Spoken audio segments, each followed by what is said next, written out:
اعوذ باللہ من الشیطان الرجیم بسم اللہ الرحمن الرحیم۔ دوستو، ہمارا آج کا بیان ہے اپنی ضرورت کے باوجود مال دوسروں پر خرچ کرنا۔ حضرت سہل بن سعد رضی اللہ تعالیٰ عنہ فرماتے ہیں، ایک عورت حضور اقدس صلی اللہ علیہ وآلہ وسلم کی خدمت میں ایک چادر لے کر آئی جو کہ بنی ہوئی تھی اور اس کا کنارہ بھی اسی کے ساتھ بنا ہوا تھا، یعنی وہ چادر کسی اور کپڑے سے کاٹ کر نہیں بنائی گئی تھی بلکہ کنارے سمیت بطور چادر کے ہی وہ بنی گئی تھی۔ اور اس عورت نے عرض کیا، یا رسول اللہ، میں یہ چادر اس لیے لائی ہوں تاکہ آپ اسے پہن لیں۔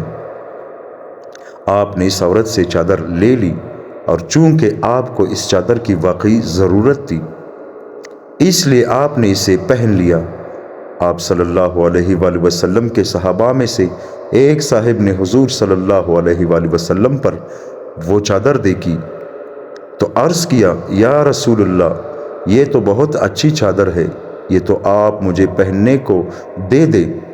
حضور صلی اللہ علیہ وآلہ وسلم نے فرمایا، بہت اچھا، اور یہ کہہ کر چادر اسے دے دی، حالانکہ آپ کو خود اس کی ضرورت تھی۔ جب حضور صلی اللہ علیہ وآلہ وسلم وہاں سے کھڑے ہو کر تشریف لے گئے تو آپ کے صحابہ نے ان صاحب کو بہت ملامت کی اور یوں کہا، تم نے اچھا نہیں کیا، تم خود دیکھ رہے ہو کہ حضور صلی اللہ علیہ وآلہ وسلم کو خود اس چادر کی ضرورت تھی، اس وجہ سے حضور نے اسے لے کر پہن لیا، پھر تم نے حضور سے وہ چادر مانگ لی، اور تمہیں معلوم ہے کہ حضور سے جب بھی کوئی چیز مانگی جائے تو حضور اس کا انکار نہیں فرماتے بلکہ دے دیتے ہیں۔ ان صحابی نے کہا، میں نے تو صرف اس لیے مانگی ہے کہ حضور کے پہننے سے یہ چادر بابرکت ہو گئی ہے، میں حضور سے لے کر اسے ہمیشہ اپنے پاس سنبھال کر رکھوں گا تاکہ مجھے اس میں کفن دیا جائے۔ حضرت سہل رضی اللہ تعالیٰ عنہ فرماتے ہیں کہ حضور اقدس صلی اللہ علیہ وآلہ وسلم کے لیے ایک دھاری دار اونی کالے رنگ کا جوڑا بن کر تیار کیا گیا، اس کا کنارہ سفید رکھا گیا۔ حضور اسے پہن کر اپنے صحابہ کے پاس باہر تشریف لائے۔ آپ نے اپنی ران پر عذرائے خوشی ہاتھ مار کر فرمایا، کیا تم دیکھتے نہیں یہ جوڑا کتنا اچھا ہے؟ ایک اعرابی نے کہا، یا رسول اللہ، میرے ماں باپ آپ پر قربان ہو، یہ آپ مجھے دے دیں۔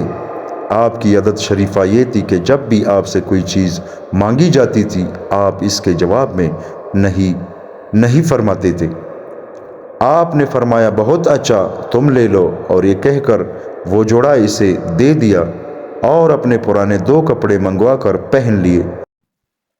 اور پھر آپ صلی اللہ علیہ وآلہ وسلم نے اسی طرح کا جوڑا بنانے کا حکم دیا، چنانچہ وہ جوڑا بننا شروع ہو گیا، لیکن ابھی وہ بن ہی رہا تھا اور کڈی پر چڑھا ہوا تھا کہ حضور صلی اللہ علیہ وآلہ وسلم کا انتقال ہو گیا۔ انا للہ و انا الیہ راجعون۔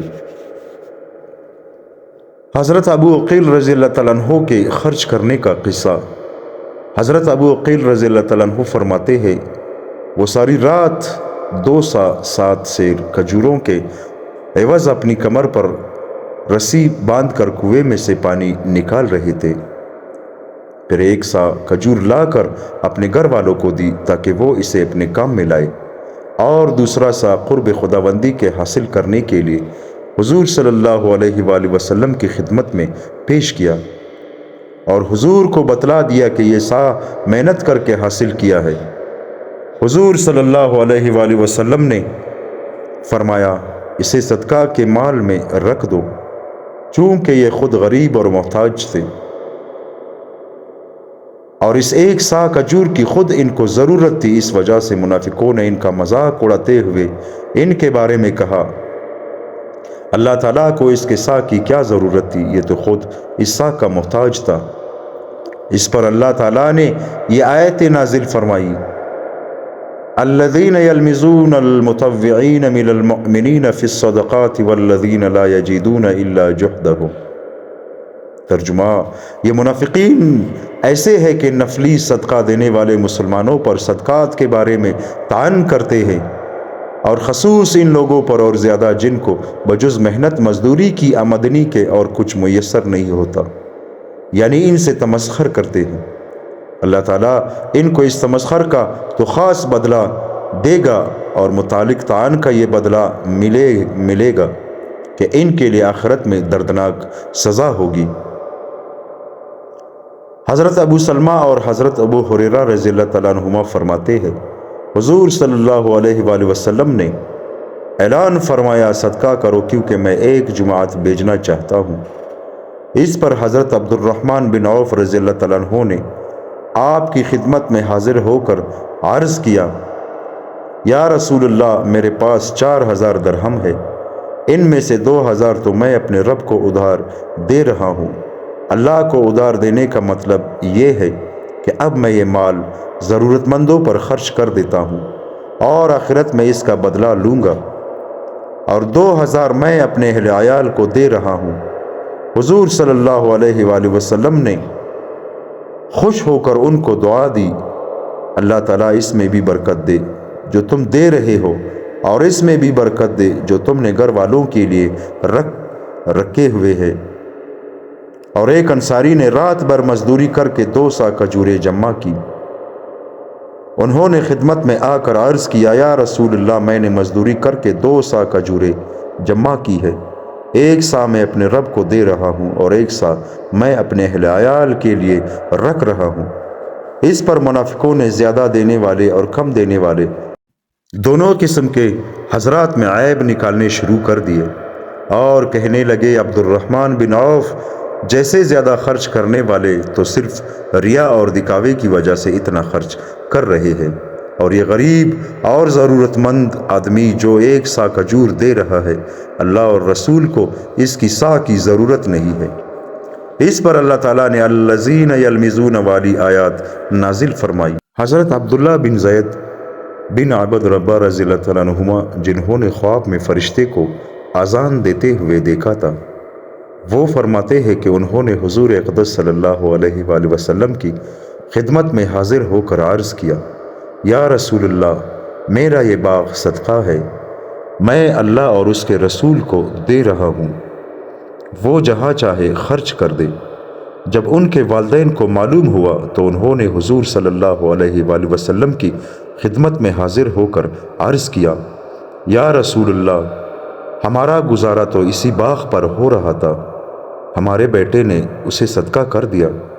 حضور نے وہ باغ ان دونوں کو دے دیا۔ پھر جب ان دونوں کا انتقال ہو گیا تو وہ باغ ان کے بیٹے حضرت عبداللہ بن زید کو وراثت میں مل گیا، اور وارث بن کر اس باغ کے مالک ہو گئے۔ حضرت ابو ہریرہ رضی اللہ تعالیٰ عنہ فرماتے ہیں، ایک آدمی نے حضور اقدس صلی اللہ علیہ وآلہ وسلم کی خدمت میں حاضر ہو کر عرض کیا، مجھے بھوک نے پریشان کر رکھا ہے۔ حضور نے اپنی ازواج مطہرات میں سے ایک کے پاس آدمی بھیجا کہ اگر کچھ کھانے کو ہے تو بھیج دے۔ انہوں نے جواب دیا کہ گھر میں کھانے کو کچھ نہیں، اس ذات کی قسم جس نے آپ کو حق دے کر بھیجا ہے، میرے پاس پانی کے علاوہ اور کچھ نہیں۔ پھر آپ نے دوسری ازواج کے پاس باری باری پیغام بھیجا تو سب نے یہی جواب دیا کہ گھر میں کھانے کو کچھ نہیں، اس ذات کی قسم جس نے آپ کو حق دے کر بھیجا ہے، میرے پاس پانی کے علاوہ اور کچھ نہیں۔ پھر آپ نے صحابہ سے فرمایا، اسے آج رات کون اپنا مہمان بناتا ہے، اللہ اس پر رحمت نازل فرمائے۔ ایک انصاری نے کھڑے ہو کر عرض کیا، یا رسول اللہ، میں تیار ہوں۔ چنانچہ وہ اس آدمی کو اپنے گھر لے گئے اور اپنی بیوی سے پوچھا کہ تمہارے پاس کچھ ہے؟ اس نے کہا، اور تو کچھ نہیں، صرف بچوں کے لیے کچھ کھانے کو ہے۔ اس انصاری نے کہا، بچوں کو کسی چیز سے بہلا دینا، اور جب وہ کھانا مانگے تو انہیں سلا دینا، اور جب ہمارا مہمان اندر آئے تو چراغ بجھا دینا، اور اس کے سامنے ایسے ظاہر کرنا کہ جیسے ہم بھی کھا رہے ہیں۔ اور ایک روایت میں ہے کہ جب وہ مہمان کھانا کھانے لگے تو تو کڑی ہو کر ٹھیک کرنے کے بہانے سے چراغ بجھا دینا۔ چنانچہ وہ سب کھانے کے لیے بیٹھے، لیکن صرف مہمان نے کھایا، اور انصاری اور ان کی بیوی دونوں نے بھوکے ہی رات گزار دی۔ جب وہ صبح کو حضور صلی اللہ علیہ وآلہ وسلم کی خدمت میں حاضر ہوئے تو حضور نے فرمایا، تم دونوں نے آج رات اپنے مہمان کے ساتھ جو سلوک کیا وہ اللہ کو بہت پسند آیا۔ اور ایک روایت میں یہ ہے کہ اس پر یہ آیت نازل ہوئی، وَيُؤْثِرُونَ عَلَىٰ أَنفُسِهِمْ وَلَوْ كَانَ بِهِمْ خَصَاصَةٌ۔ ترجمہ، اور اپنے رب سے مقدم رکھتے ہیں اگرچہ ان پر فاقہ ہی ہو۔ دوستو، اللہ تعالی ہم سب کو ان باتوں پر عمل کرنے کی توفیق عطا فرمائے۔ آمین ثم آمین۔